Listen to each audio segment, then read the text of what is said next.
Currently, we have our basic Bootstrap layout. So we've got our HTML tags, opening and closing head, tags opening and closing. We're linking out to the Bootstrap CDN. So we're pulling in that Bootstrap CSS library into our web project. We're also linking out to jQuery and pulling in the Bootstrap jQuery library into our project. So now we can utilize these within our build of our website. So also I'm going to create a separate link and link it to a style sheet. So we're just going to have another style sheet here where we're going to add additional styling for our web project, and this is just going to link over to a CSS file, so style.css. So I'm going to just link that one, and I've got that one open down here at the bottom, so this one's blank right now as well, and it looks like we are ready to start building out our project. So the first thing that we want to do is we want to create our navigation bar, and then underneath the navigation bar, that's where we want to add in our content. So navigation bar within Bootstrap. So Bootstrap gives you the really nice ability to create these navigation bars, and a lot of the built-in functionality where it resizes whenever the screen is small, this is already built in Bootstrap. So this makes it really nice and easy to create these.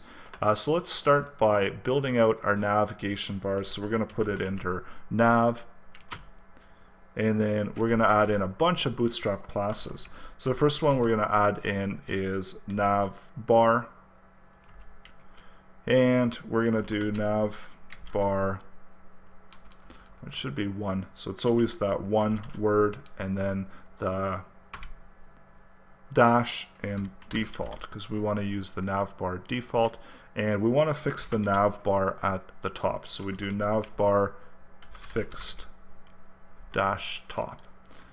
And notice here with Bootstrap, all the different classes, everything is kind of broken down here, that we have what we're applying, and then we've got our default nav bar, and then we have the ability to bring it to the top and fix it at the top.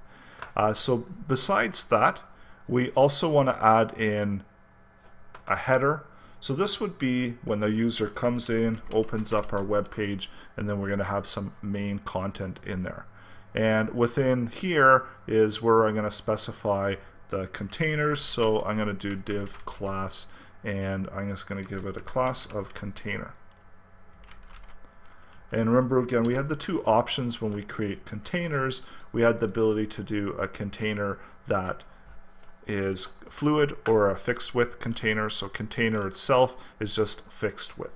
And I want to do the same thing for the nav bar. So I want to have the contents of the nav bar at a fixed width, and I want to build out my entire layout of my website fixed width. So I'm going to just add in some sections now, and the sections are going to be because we're building out a one-page website, so we need to apply different sections in order to contain that content.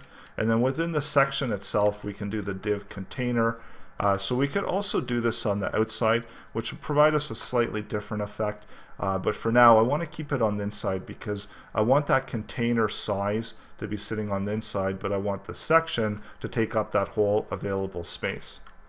And what I'm going to do now is I'm actually going to duplicate this out. So we don't have any content in our HTML quite yet, but I am going to be adding that in. And lastly, one other thing that I did want to set up is I want to set up a footer. So this gives us the ability to place some footer content.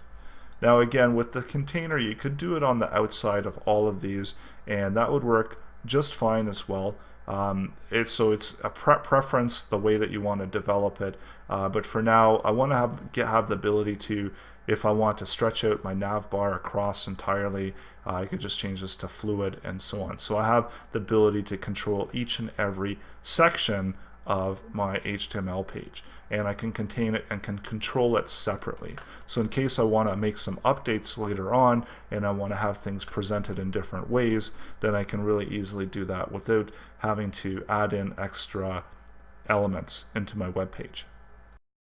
And also down here at the bottom, so there's one other thing that I did want to add in, and I'm just going to comment it for now because we are going to return to this, and this is where I want to place my modal because I do want to demonstrate adding in a modal within this course.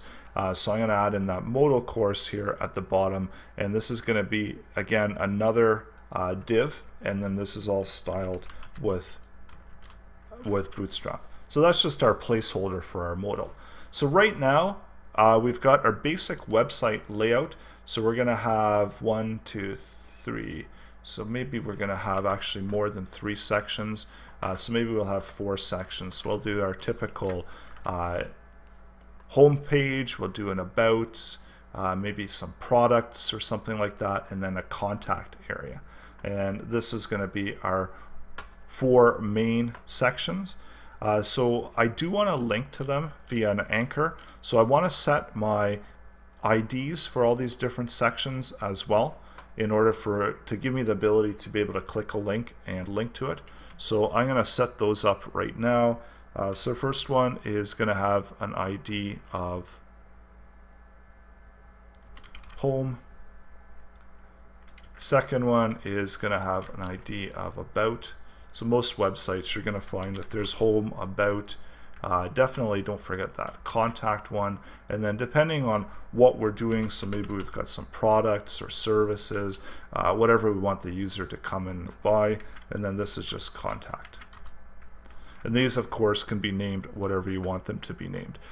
So in preparation for setting up our website, there's a few other things that we're going to have to add in. And as well, we're going to have to do a little bit of styling to create our website and produce it in a way that it's going to be ready to be a one-page website. And that's going to be coming up in the next lesson.